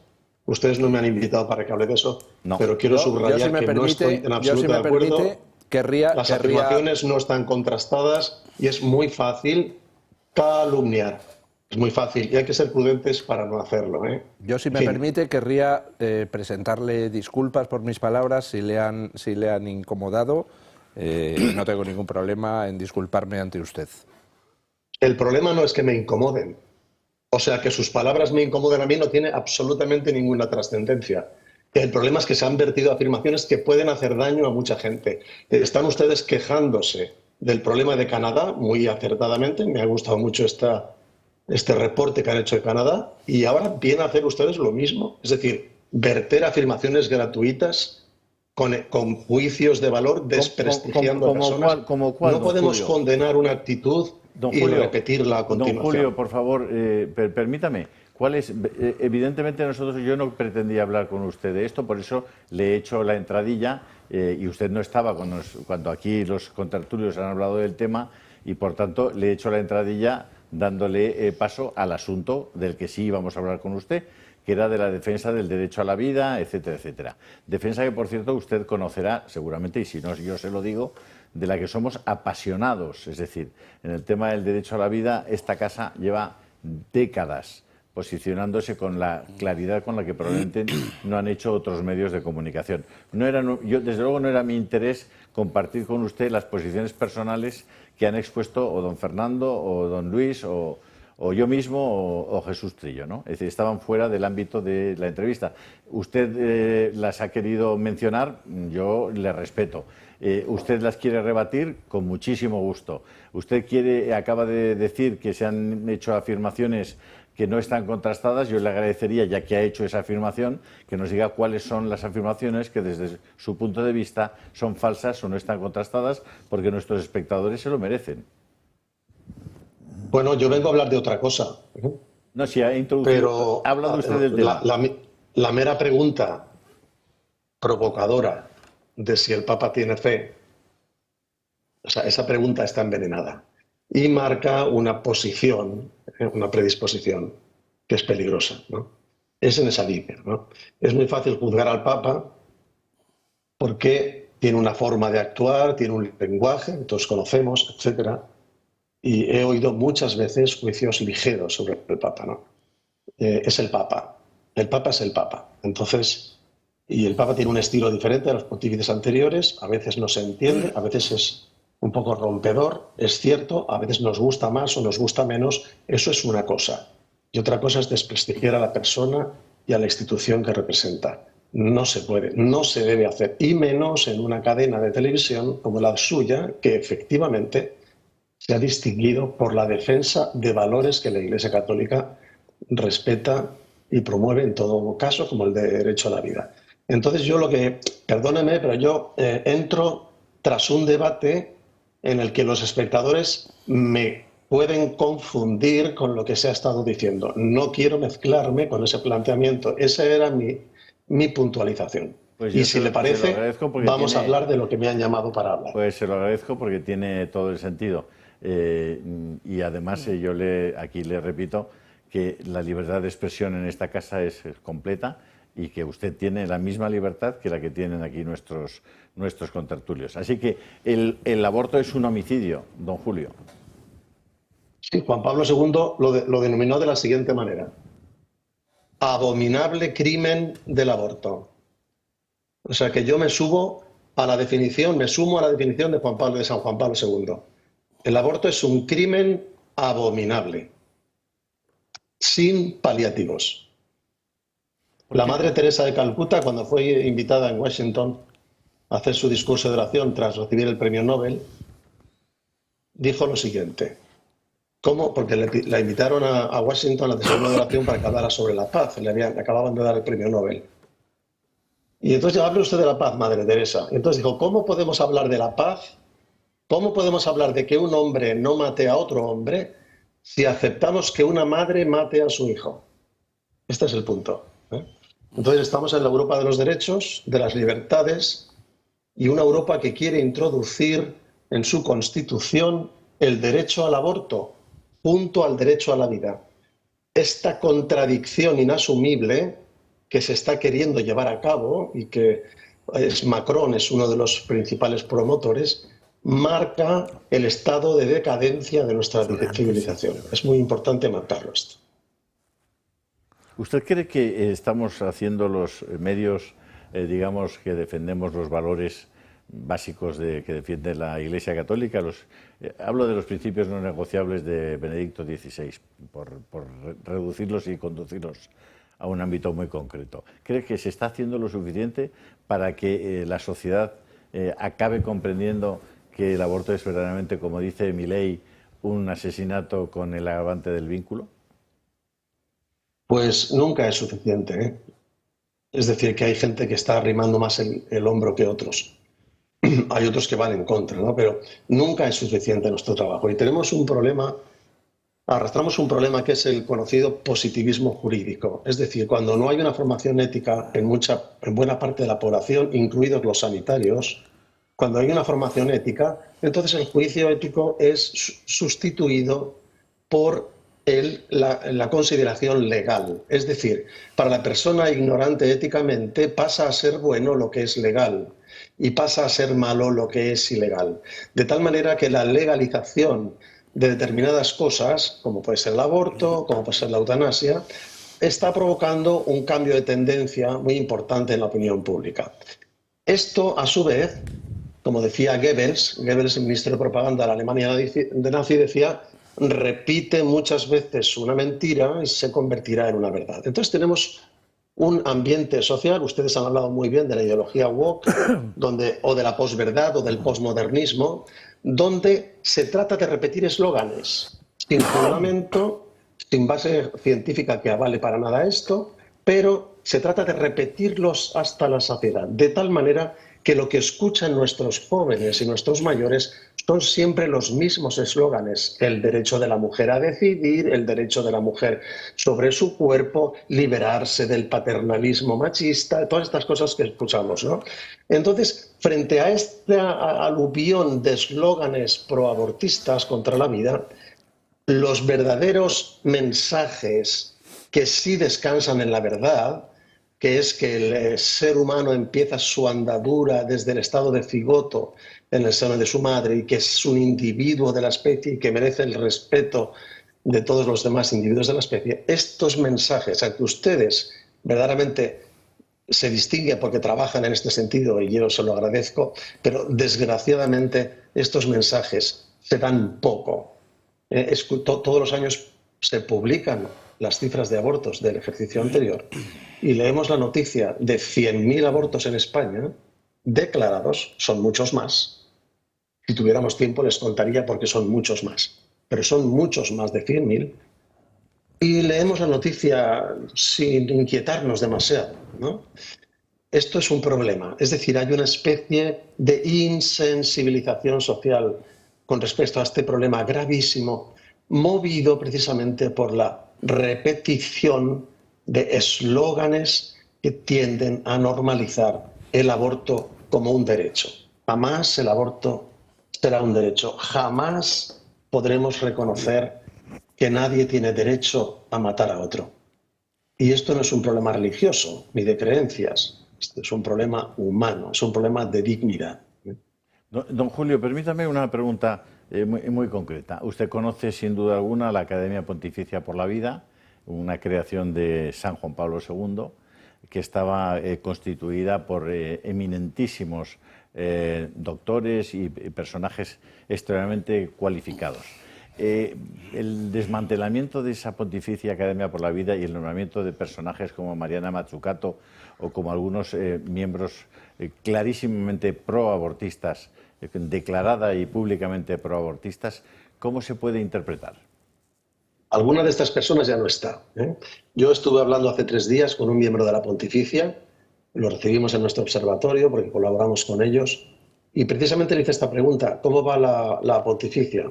Porque sabemos que el cambio en la dirección de la Pontificia Academia fue un poco tumultuoso, ¿eh? Hubieron ahí cosas extrañas, entre otras las que usted ha dicho, y hubieron algunas dudas sobre si la Pontificia Academia cambiaba de rumbo, iba a considerar lícitas que hasta entonces no lo habían sido, etc. Y esto parece que no sucede. Es decir, hubo una cierta... Le estoy contando lo que me dijo exactamente el martes pasado un miembro de la Pontificia con el que estuve charlando, y me estuvo contando porque venía precisamente de la Academia. Entonces me dijo: Julio, tranquilo, las cosas van bien. Monseñor Paglia, que es el que al principio parece que nos creó un cierto desconcierto con estos nombramientos, esta persona efectivamente que era pro aborto, etcétera, ya no está, y parece que en los pronunciamientos posteriores la Pontificia deja claro que sigue el magisterio absolutamente con rigor de la Iglesia Católica y por tanto no debemos temer. Las personas somos las personas, entonces tenemos que aceptar que cuando una persona entra, pues de alguna manera lleva una impronta y una forma de hacer las cosas y un estilo que a veces nos sorprende y que nos crea dudas, pero tenemos que tener un poco de prudencia antes de evaluar. Ya le digo que noticias frescas de la Academia es que podemos estar tranquilos, las cosas van bien. Le pregunto a Luis del Pino. Sí, don Julio, tiene usted razón cuando dice que llevamos muchísimo tiempo de derrota en derrota aquellos que creemos en el derecho a la vida. Hemos visto cómo a lo largo de las últimas décadas han ido progresando las actitudes más inhumanas, normalizándose el aborto como un derecho, y todo ello pues tiene, si nos vamos al anclaje jurídico, un origen en la famosa sentencia Roe versus Wade, que consagró en Estados Unidos el aborto como un derecho de la mujer. Lo cual pues me parece una absoluta barbaridad. Nunca puede ser un derecho de un ser humano el acabar con la vida de otro ser humano. Afortunadamente, en los últimos tiempos estamos empezando a ver un reflujo. Por ejemplo, nos llegan noticias desde Estados Unidos de cómo las multinacionales abortistas se ven obligadas a cerrar cada vez más centros, cómo está empezando para ellos a ser ruinoso el negocio, cómo se están cortando las subvenciones públicas a estos negocios de la muerte, y todo ello gracias a la derogación de la doctrina Roe versus Wade por el Tribunal Supremo Americano, que a su vez es gracias a la renovación que hizo Donald Trump de ese Tribunal Supremo Americano. Sin esa renovación no habría sido posible acabar con la vergüenza de la doctrina Roe versus Wade y empezar a revertir el proceso. ¿Cómo valora usted el papel de Trump en lo que puede ser el derecho a la lucha por el derecho a la vida? Bien, Trump es un personaje muy contradictorio. Es decir, hace cosas que me parecen bien y hace otras cosas que no puedo entender, ¿no? Entonces, es un personaje muy, muy contradictorio. Esto es peligroso, porque cuando no hay una coherencia en el comportamiento, es decir, cuando yo veo una persona que no tiene coherencia en su comportamiento y a veces dice cosas con las que estoy de acuerdo, tampoco me quiero fiar demasiado, porque mañana puede decir otra cosa, ¿no? Entonces, Trump es verdad que, por ejemplo, defiende la vida. Trump es verdad que se ha manifestado claramente en contra de la ideología de género, que es, por cierto, es a lo que venía yo a hablar, ¿eh? O sea, me han dicho que íbamos a hablar de transición de menores, pero bueno, yo estoy encantado de hablar de lo que usted me pregunte. Sin embargo, tiene otras cosas que no se entienden, ¿no? No se entienden. O sea, entonces, lo que sí que me gustaría, es decir, mi postura con Trump no quiero opinar porque estoy muy despistado con él. No sé, no me fío. Con los pasos que ha ido dando desde que, tanto en la campaña electoral estadounidense como los primeros pasos que ha dado como presidente, no me fío, porque veo una conducta muy errática, ¿no? Y tengo el temor de que esté rodeado y mal aconsejado en cuanto a algunos temas. Pero sí que voy a aprovechar para comentar que esta doctrina, efectivamente, como usted ha dicho muy bien, que emana de la sentencia Roe versus Wade, que por cierto, esta sentencia se fundamentó en un hecho falso, porque la mujer que denunció una violación y después ha reconocido que eso no fue cierto, se mintió. Es decir, esta sentencia se compuso sobre una mentira, ¿no? Y además, lo más importante de la sentencia Roe versus Wade en Estados Unidos es que fue el primer eslabón de la cadena de legalizaciones del aborto en todo el mundo. Es muy importante esto, ¿no? Porque somos un mundo muy globalizado.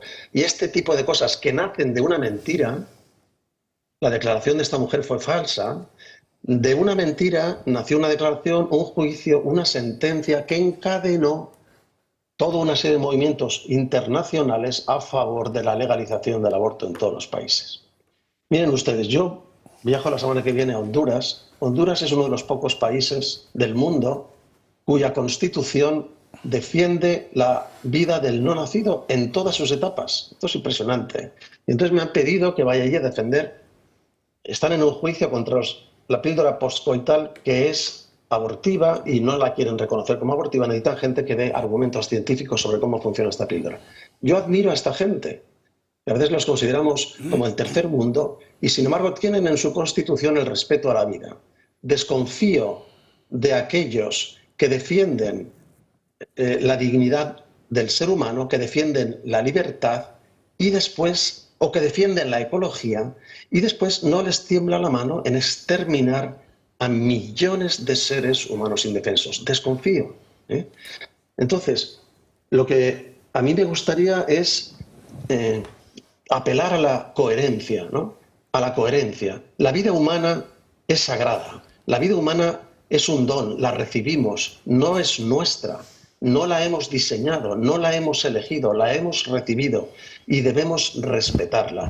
Y la vida humana es exactamente igual de valiosa en cualquier ser humano, independientemente de sus circunstancias. Pero además, los seres humanos más desvalidos, más dependientes, son aquellos que merecen más cuidados y más atención, que es exactamente lo contrario que están haciendo las sociedades civilizadas. Lo digo por la eutanasia y lo digo por el aborto. Don Julio, ¿cómo me gustaría poder continuar? Si es que no os doy la palabra no por ninguna razón, no, es que la videoconferencia tiene un minutaje. Está a punto de terminarse. Es más, puede ser que en cualquier momento dejemos de ver a don Julio. Y entonces es una pena que no podamos tener... A mí me encantaría, porque se ve, don Julio es de convicciones fuertes y además bien fundamentadas, y como en esta casa también nos honramos de defender nuestras posiciones con pasión, pero también razonándolas, poder mantener un debate más a fondo con usted, porque yo reconozco que me cuesta mucho entender por qué personas que tienen la claridad de ideas que usted tiene en los temas de fondo les cuesta tanto reconocer que Donald Trump es un verdadero adalid del derecho a la vida. Porque claro, si tiene que llegar un señor en los Estados Unidos a declarar que allí hay solo dos sexos o dos géneros, que son hombre y mujer, y no sale alguien en alguna parte de todas las parroquias del mundo a decir ¡viva Donald Trump! O si le quitan 500 millones de dólares a Planned Parenthood evitando que se produzcan cientos de miles de abortos en el mundo y no sale alguien en Roma, en el Vaticano o en Santa María la Mayor a decir ¡viva Donald Trump! Digo, ¿qué coño está pasando? ¿Qué les pasa a esta gente por la cabeza para que Donald Trump siga siendo un tío errático? Hombre, es como si yo calificara al Papa Francisco por sus actuaciones como ser humano cuando va a Canadá y pide perdón por algo que luego no era verdad, cuando va a México y pide perdón porque los españoles nos portamos fatal en México, o como cuando llama conejas a las mujeres que tienen muchos hijos.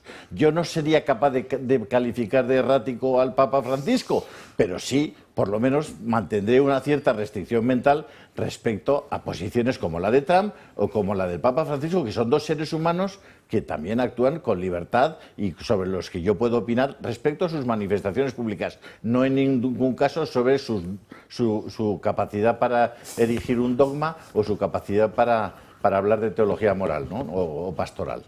Así que yo le agradezco mucho... Como he querido decir, algunas cosas que hace Trump me parecen muy bien, y le he dicho, además, estas dos cosas, la defensa de la vida y luchar contra la ideología de género, me parecen muy bien.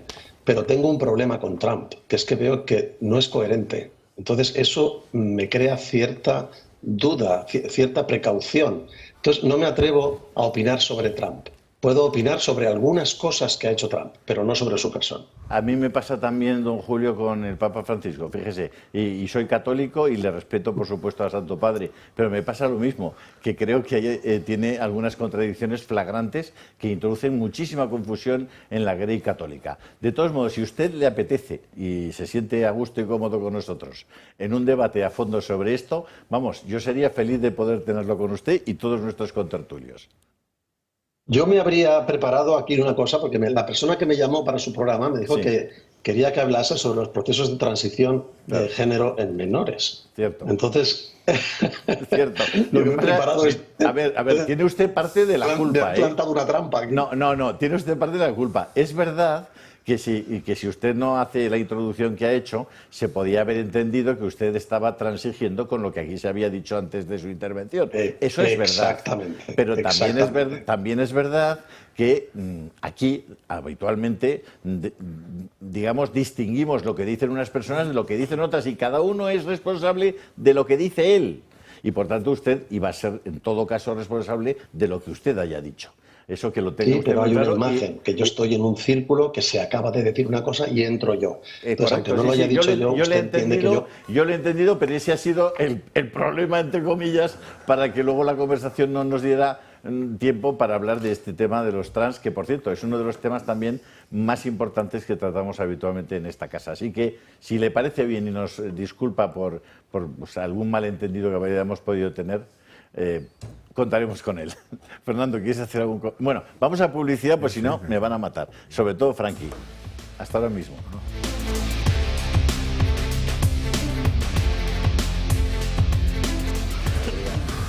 Adolfo Albistur, que tienes mañana al médico que ha inventado el glucómetro. Sí, mañana van a poder ver al médico que hizo todos los estudios, el doctor Antonio Pupo. Él es intensivista del Virgen de Rocío de Sevilla y él, como médico, hizo las 6.000 pruebas a 6.000 pacientes y luego, evidentemente, con los estudios de ingeniería que hicieron la Universidad de Biomédica de la Universidad de Sevilla. Entonces, claro, ¿qué vamos a ver ahí? Pues vamos a ver que todo lo que estamos diciendo es ciencia, porque cualquier producto que yo les hablo siempre tiene que haber respaldo de un médico, siempre.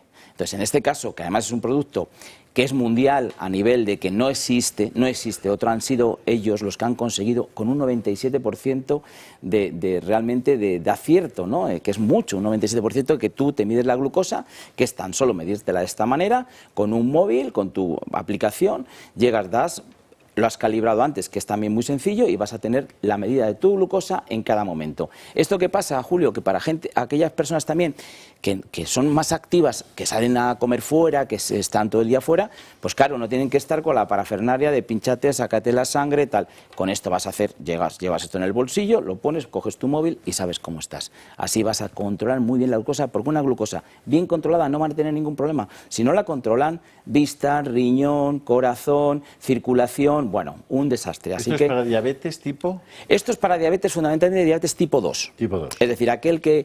El tipo 1 tiene sus sensores, que eso es el que tiene, porque tiene las 24 horas control, ¿no? Pero el tipo 2 es el que realmente tiene que estarse pinchando, o prediabético, o gente, 50% que no sabéis que sois diabéticos y lo sois. Y os vais a dar cuenta cuando a lo mejor tengáis una retinopatía. Así que vamos a tomar conciencia de, igual que nos medimos la tensión, medirnos la glucosa. Pues mañana podemos conocer al autor del invento. Efectivamente, a las 9:30, y luego también lo vamos a repetir después de misa el domingo a la 1. Adolfo, muchísimas gracias. Bueno, tenéis un teléfono para llamar para el glucómetro, así que ya... ¿Vamos a decirlo en voz alta? Sí, 900-730-101, ¿vale? Llamad y decir que llamáis de parte del Toro, porque la verdad es que hay muchísima petición y así vais a estar vosotros primeros. Muchas gracias, Adolfo. Gracias, Julio. Pues Marien Vallejo me está diciendo que tenemos un vídeo. ¿Marien? Totales de declaraciones del Papa que, bueno, para tratar de establecer un poco una línea de ese tipo de manifestaciones.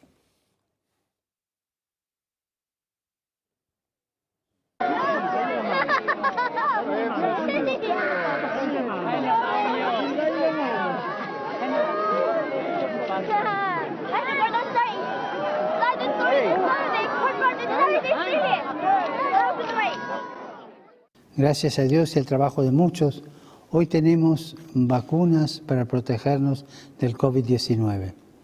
Ellas traen esperanza para acabar la pandemia, pero solo si están disponibles para todos y si colaboramos unos con otros.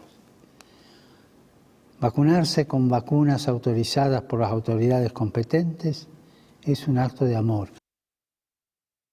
Tanti di voi che vanno in mare per salvare i migranti e che tante volte vi impediscono di andare perché alla nave manca qualcosa, manca quell'altra.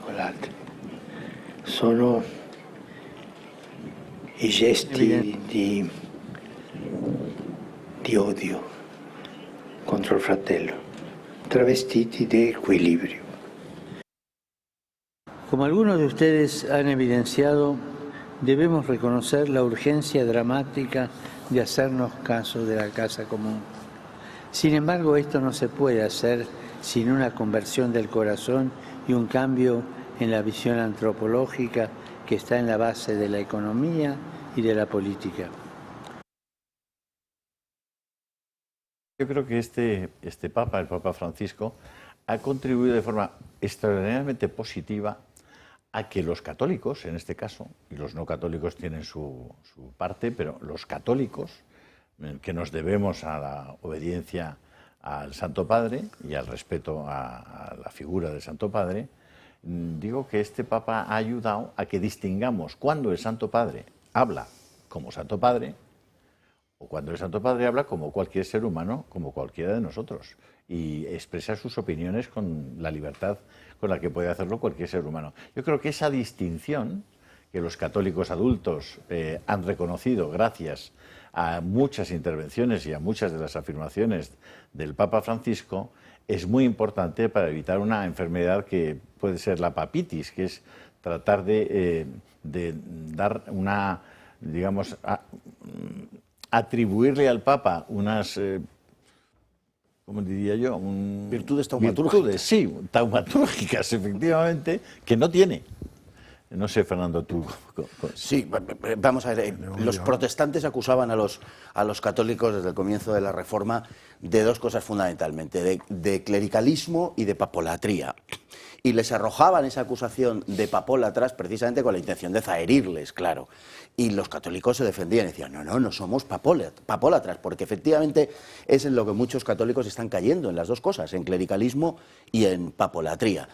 Papa hay que seguirle en la medida en la que está establecido, en la definición de dogmas de fe, en la cuestión de moral y costumbres y demás. Pero muchos han acabado convirtiéndose en la caricatura de aquello de lo que les acusaban, ¿no? Y tenemos, por otro lado, que quienes asumen todo esto con una alegría y un entusiasmo probablemente digno de mejor causa, por el contrario, acabamos de tener un ejemplo de... que cuando se trata de hacer un juicio, y no pretendo comparar a un personaje con el otro, pero indudablemente son dos personajes de relieve mundial, con Donald Trump, resulta que Donald Trump se enfrenta a la cultura de la muerte, Donald Trump está contra el aborto, Donald Trump está contra lo woke, Donald Trump está contra la ideología de género, pero resulta que no es del Atleti. ¿Me explico? Es decir, buscamos en cualquier tipo de diferencia para agrandarlas en un caso y en otros, bueno, pues tragamos el camello y colamos el mosquito. Entonces, bueno, creo que estamos advertidos al respecto. Desde luego, el vídeo que habéis puesto, si a alguien no le pone los pelos de punta, de verdad, el último que hemos visto, pues yo creo que está ausente de este mundo, porque lo que ha hecho fundamentalmente el Papa es introducir una confusión monstruosa. José María Francas, un minuto tienes. No, bueno, pues déjame porque debo... No, es que no. Vale, pues nada, Tira. pues no diré nada. A ver, yo del Papa en su momento dije que no hablaba, y me he callado habitualmente, no suelo decir ni pío. Pero lo que sí me parece, yo no dudaría evidentemente de sus virtudes teologales, sí le recomendaría al Papa y al resto que en las virtudes cardinales se puede mejorar, que son en la prudencia, sobre todo en la prudencia y en la fortaleza. Pero, por ejemplo, sí que abundo en lo que has dicho tú, cuando el Papa habla ex cátedra es cuando crea un dogma, y es muy raro que un Papa hable ex cátedra. Pero sí que diría que las cosas que hemos puesto, los 3 vídeos, si pusiéramos los contrarios, igual nos escandalizaríamos más. Imaginaos un vídeo que dijera, no os pongáis la vacuna, que es una panda de cabrones los que lo han inventado. A los inmigrantes que lo zuzan y aquí no pisa ni uno, pues igual sería peor. Con lo cual, seamos prudentes también nosotros en considerar lo que dice. En el tema del medio ambiente, como soy biólogo, igual yo le explicaría alguna cosa. Don Jesús Trillo. No, yo creo que lo has dicho bien. Es decir, yo creo que el Papa tiene sus opiniones políticas, que pueden ser absolutamente libres y que, oye, probablemente no coincidan con las de muchos de los que estamos aquí, pero yo creo que jamás ha dicho ni una sola barbaridad, ni nada en contra de la tradición, de la herencia apostólica de la Iglesia Católica, nunca. Es más, yo creo que cuando él se ha pronunciado en temas importantes, como es el tema del aborto, como tú mismo has reconocido, lo último que dijo el hombre antes de entrar en el Gemelli fue el mensaje de Año Nuevo, en el que volvió a insistir en el crimen del aborto y en la necesidad del compromiso con la vida de todos, desde la concepción hasta la muerte. Y en cuanto al tema que aquí nos iba a convocar en principio, que era el tema de los trans, tal y cual, yo recuerdo no sé cómo calificarla, es una carta encíclica, algo parecido, aunque emanada de la doctrina del dicasterio para la doctrina de la fe, que se llama Dignitatis Aeternis, que es francamente buena, en donde se aclaran todos estos temas, donde se parte de una frase bonita del Papa Francisco que dice: lo creado nos precede y debe ser recibido como don, y por lo tanto los cambios de sexo, la eutanasia, etcétera, etcétera, son atentados contra la dignidad humana. Es decir, el gran problema, dice, y lo ha dicho en muchas ocasiones, ¿no? Él incluso ha aludido a una cosa en la que coincide plenamente con él. Estamos en una época gnóstica, no agnóstica, sino gnóstica, es decir, en donde se ha producido una separación total, una escisión del cuerpo y del espíritu de las personas, ¿no? Y por tanto se va por encima de todo, en contra de la naturaleza. Eso es lo que no puede admitirse. Don Luis del Pino, 30 segundos. 30 segundos, pues nada, yo reiterar mis disculpas a todos aquellos católicos que se hayan sentido incomodados por mis valoraciones sobre el Papa. Yo miro al Papa desde fuera y hay muchas cosas que no me convencen, lo siento. Pues así tenemos que terminar el programa. Don Fernando Paz, muchas gracias. José María Francás, don Jesús Trillo, don Luis del Pino. Ha sido un verdadero placer poder debatir en libertad nuevamente sobre un asunto que además es un asunto delicado, en el que mucha gente tiene la sensibilidad a flor de piel. Espero que lo hayamos hecho con el máximo respeto posible y sabiendo que nosotros tratamos de ser dignos hijos de la Iglesia Católica. Otra cosa es que algunos pastores, en fin, a veces sean más lobos que pastores. Muchas gracias y hasta el próximo programa.